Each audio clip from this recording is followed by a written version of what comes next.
Bien, il est avec nous, Monsieur Tristan Boubaya. Il est en duplex, bien sûr, depuis Concarneau pour évoquer ce titre, certes honorifique, mais une belle récompense quand même. Salut Tristan, comment vas-tu déjà? Et surtout, quelle a été ta réaction en apprenant cette nouvelle? À quoi as-tu pensé? À vrai dire, j'étais surpris. Déjà, être nommé, c'était un peu une surprise, mais être nommé avec les deux joueurs comme Andrew et Mehdi, c'était déjà une fierté, quoi. Et voilà, gagner, être élu meilleur joueur, ça fait toujours plaisir face à de tels joueurs, quoi. Quel joli mois de mars quand même tu nous as offert. Il y a eu ce but magnifique contre Bastia sur la pelouse d'Armand Chiesari. Et bien sûr des performances aussi XXL contre les gros de ce championnat. Est-ce que c'est ça qui a compté selon toi? Bah déjà, si personnellement j'ai fait des bonnes prestations, c'est grâce à mes coéquipiers déjà. Donc déjà on a fait un début de mars très solide et après les équipes du haut de tableau nous correspondent parce qu'on est quand même un bloc assez bas et un peu en transition. Donc moi j'aime bien me projeter. Donc c'est des équipes qui me vont très très bien. Après c'est sûr que le fin du mois on a joué des équipes un peu comme Villefranche et Bourg qui jouent un peu au ballon, donc on a eu un peu plus de mal. Donc c'est sûr que c'est des équipes qui me correspondent dans tout ce qui est jeu de transition, défendre et aller vite vers l'avant, quoi. On t'avait découvert, nous, avec Manu en national à Épinal en 2012. Il t'avait fait une saison remarquable. Tu nous avais impressionné. Enfin, aussi bien en championnat que coupe. Et pourtant, c'est que ta troisième saison à ce niveau. Comment ça se fait? C'est sûr qu'après après ma saison à Épinal, moi j'ai eu quelques appels d'agents et de clubs niveau N1 voire Ligue 2, Ligue 2. Après jusqu'à début juillet, je me suis retrouvé sans club et donc au final après moi je me débrouille tout seul et après j'avais quelques relations dans l'Ouest, donc du coup je signe à Fontenay-le-Comte en N2. Donc c'est vrai que après une saison comme j'avais faite à Épinal, j'étais quand même vraiment déçu de redescendre d'un niveau. Euh, c'était une déception après une année où je pense que j'avais fait mes matchs en national et en Coupe de France, j'avais montré que même contre des équipes de niveau supérieur, j'avais le potentiel, quoi. Alors, tu as signé du côté de Concarneau cet été et tu as retrouvé un stade, le stade Guy Piriou, qui t'a souvent réussi par le passé. On se rappelle notamment que tu avais validé 2 montées en nationale à Guy Piriou avant de jouer à Concarneau, du coup. Ouais, exactement, parce que juste avant Épinal, à Carquefou, on fait la montée, le dernier match à Guy Piriou. Donc le vestiaire, on le connaît bien, on fait un match nul 0-0, on le fait. Et après, 4 années plus tard, avec les Herbiers, où on joue la montée avec Concarneau, où c'était juste à 5 journées avant la fin, où on gagne 3-1 et on leur met un coup de massue au niveau de la motivation. La motivation, eux, et nous, ça nous booste. Donc au final, après, on monte. Donc c'est vrai que ouais, la Ligue Guy en plus c'est un stade où il y a une atmosphère qui me correspond un peu à l'anglaise. Par rapport à mon jeu de box to box, c'est ce qui me correspond, quoi. C'est d'ailleurs marrant, hein, parce que plusieurs saisons d'affilée, en fait, ton nom a été cité du côté de Concarneau et on se disait, en fait, au moment où on t'a signé, en fait, que ce club te ressemblait beaucoup. Est-ce que c'est pour toi une évidence? Ouais, c'est un club familial, donc moi je suis un mec assez ouvert et moi quand je signe dans un club c'est pour me donner à fond et sur le terrain voilà, même si techniquement je suis un peu moins bien, j'aime quand même me donner à fond au niveau de l'effort, donc et les gens aux alentours ils aiment ça, donc ouais, c'est sûr que c'est vraiment un club qui me correspond, quoi. Alors Vincent parlait de ton passage du côté d'Épinal tout à l'heure. C'est d'ailleurs la seule fois que tu as quitté le Grand Ouest, on va le dire, de ta carrière, mais aussi également de ta vie. Qu'est-ce que ça dit, ça, justement, sur ta personnalité? C'est sûr que moi je suis un mec de l'Ouest, j'aime bien la mer. Donc après étant formé à Nantes, j'étais resté aux alentours de Nantes et j'avais mes amis qui étaient là-bas.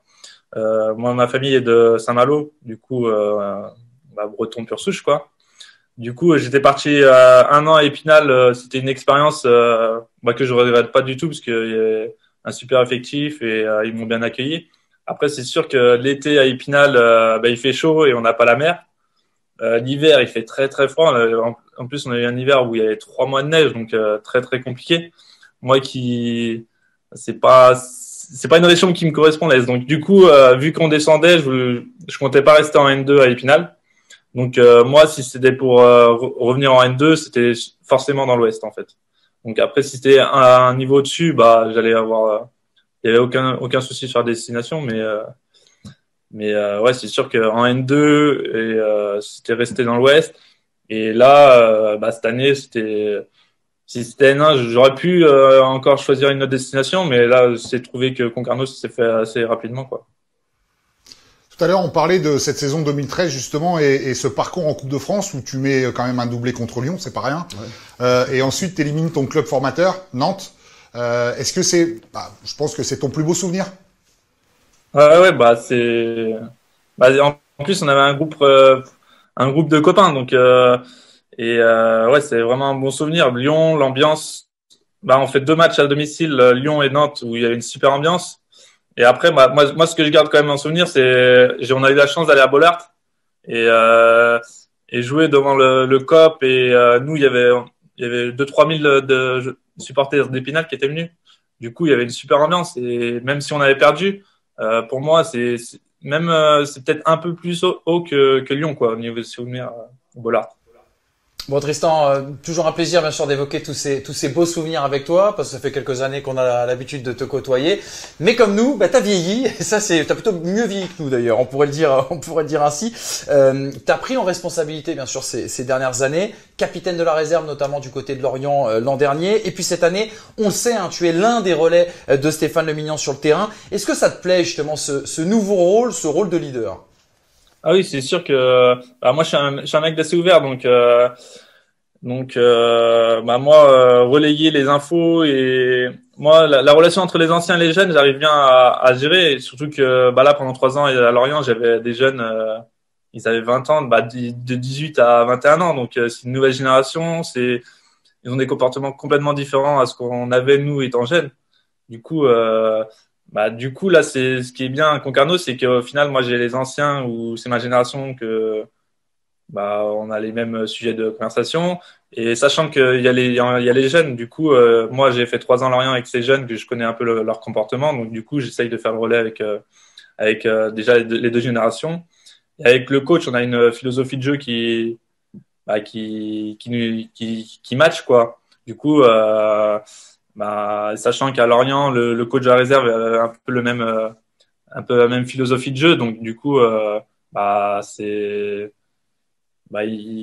cherche avec moi à relayer ce qu'il veut inculquer niveau football sur le terrain, quoi. On disait tout à l'heure en fait que la période actuelle, elle est un peu plus compliquée pour vous. Malgré tout, c'est quand même une très bonne saison que vous réalisez. Stéphane Le Mignan était d'ailleurs très très énervé vendredi soir, mais malgré tous les changements qu'il y a eu à l'intersaison, comment t'expliques que ça marche quand même aussi bien? Déjà, à l'entraînement, on travaille beaucoup au niveau stratégie, niveau position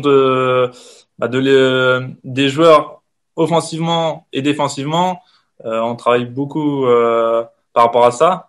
Après, je pense que même techniquement, on doit encore plus travailler puisque techniquement, on a beaucoup de déchets.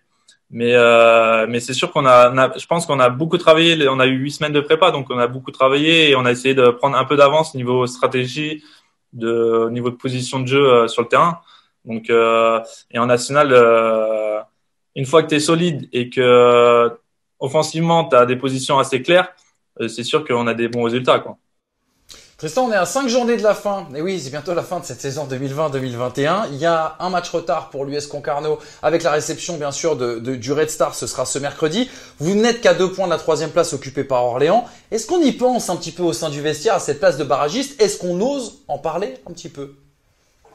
Bah, après, nous, c'est valider le maintien. On va dire qu'on a encore 2 points à valider. Après, c'est sûr que là, vu le résultat de Red Star hier, où ils ont perdu contre le Sporting, ça nous montre que chaque match, on peut pas deviner le résultat. Là, ça fait 3 matchs où on a joué des équipes au niveau classement inférieur, et du coup, on a eu qu'1 point sur 9.